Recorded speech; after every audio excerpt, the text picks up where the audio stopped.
Amina neyanze gugamba utya wina akansenti buli kimu kigenda bulungi muzuka Alhaji Abdunur Mnyamishafi kulanga nzize n'ensonga zange ezikakasa ti video eno teyali Lwasa.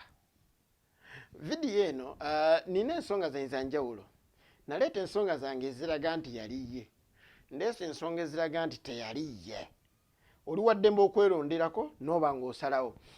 Neteweerabira nti ku lunaku olwa Sunday ngenda kuleeta program ya Diana Nabatanzi nga nkakasa ngenda kuleeta concrete evidence nga nkakasa video eyo nti yali ntuufu oba teyali ntuufu. Ku guno omulundi sigenda kuleeta views zange, ngenda kuleeta kituufu ekiriwo. Waba teyali ye yali ani oyo yennyini ngenda mwogera. Waba yali ye kituufu era mbalage byonna ngenda kuba nga tukikolako Sunday. Program eyo mugirinde. Ntandise bwe nti soko subscribing, commenting, sharing, liking, ate ekyo kiba kituzaamu amaanyi. Webale kubeera nga oli wamu naffe. Ntandika bwe nti ekisooka bw'ogamba nti yali Lwasa yali of course kuba logic balaga bwekatyo waba yaliyo yali nani? Lwaki omukyala tebamulaga? Yego wayenze nga tebamuleta. Ekyo kyekisooka kubanga kyekikulu. Bantulaze nti Lwasa yali mulogi yali munoono naye ekyo tebakitaga era tewali akikoonako. Naye nga ensonga yandirowoozeddwako nti wabanga yaliyo mwako kalogi bwekatyo of course alina bayo na muntu. Ekyo ekifaananyi abantu bakireete kyekijja okukakasa video eno nti ntuufu. Oba naba tebakireese tewali ngeri yonna egenda kakasaamu nti Lwasa yali mu bwenzi. No, era nze ndi ku sayidi ye kweyo ensonga nti omukyala akyabuze gwe yali naye.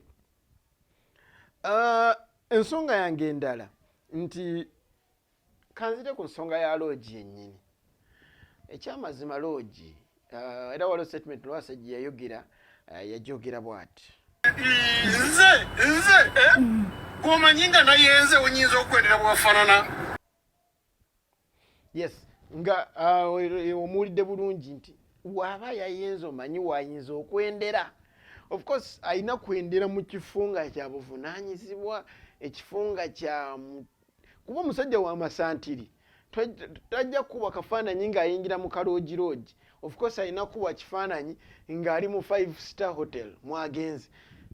Ekyo kyekirina osuubirwa mwani mu mugagga Lwasa musajja w'e Masaka.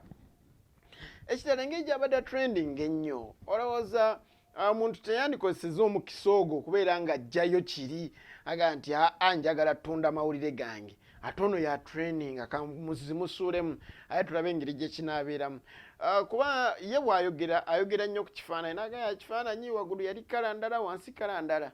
Okay, ekyo sijja kyogerako nnyo kuba tekyabaddemu bye nabadde ndabye naye nga engeri gya trendinga buli wamawulire agenda omukoonako aba agenda naye kubeera nga atrendinga mu ngeri ye oba neggulire liba lijja kutunda. So ensonga eyo nayo ebeere nga erowoozebwako. Akatambi aka Diana Nabatanzi akoogerwako nti kaafuluma. Of course kisoboka okubeera nti engeri kali akatambi gye kaafuluma katufulumyeyo n'aka Lwasa. Ebyo byonna ensonga zisobola oli naaba ng'asobodde okuba ng'akikola. So kati nze kyendiko wano ndaga nti Lwasa teyali ye. Ensonga yange gye ngenda okusembyayo of course yandisoose naye kangisembyeyo. Banange akantu nga katono bulala kati ku musajja w'egyo emyaka of course bw'oba okitunuddemu nga ggwe olaba tekisoboka. Kuba n'ow'emyaka 5 ndaba nga akasingawokko abantu bakatumye ka sausage kabiki era oli wakusanga ng'olina akantu bwekataga ng'olina ka Lwasa. Oli okusaba ka sausage aga mpaayo ka Lwasa, okusaba katospiki mpaayo ka Lwasa. Nawulidde ne omu ku bacomedians ng'agamba Lwasa yatukozeeko effujjo nga ffe abasajja nti ensonga lwaki n'Abaafghanistan tebasobodde kubanga bajja nga baatidde ekiri mu Uganda sikibadde basuubira. Ensonga y'akantu Lwasa mugagga, Lwasa alina ssente, Lwasa alaga ssente era mu byonna ebintu byasinga okwogerako ayogera nga bw'ayina ssente kozi n'agattako n'omukyalo omulungi. Nze nina ebintu bibiri era ngenda kwekuuma nga mbiina nanyongerako bwongezi nina ssente n'omukyalo omulungi. Mu ngeri yonna ayina relationship ennungi ne Mama Fiino okusinziira ku statement ye.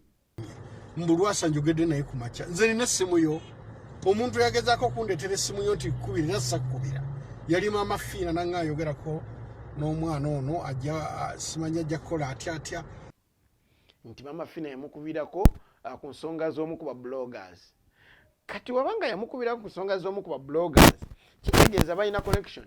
Mama Fiina herbalist oba herbalist aba asobola mu ngeri yonna okumufunira eddagala. Waba talimufunidde waki basobola omufuna mu ango zonna. Waki tagenda mu ffako n'abeeranga ensonga azongezaako kuba ayina ssente. Kitegeeza nti buli kimu aba asobola okyetuusaako. So mu ngeri eno ndaba nti mwajoze nnyo ati ne mukunakuna. Muntu asobola agumiikiriza akantu ako myaka 5. Of course aba yadduse edda. N'olaba n'omukyalo omulala najja myaka 5 baana 18 plus.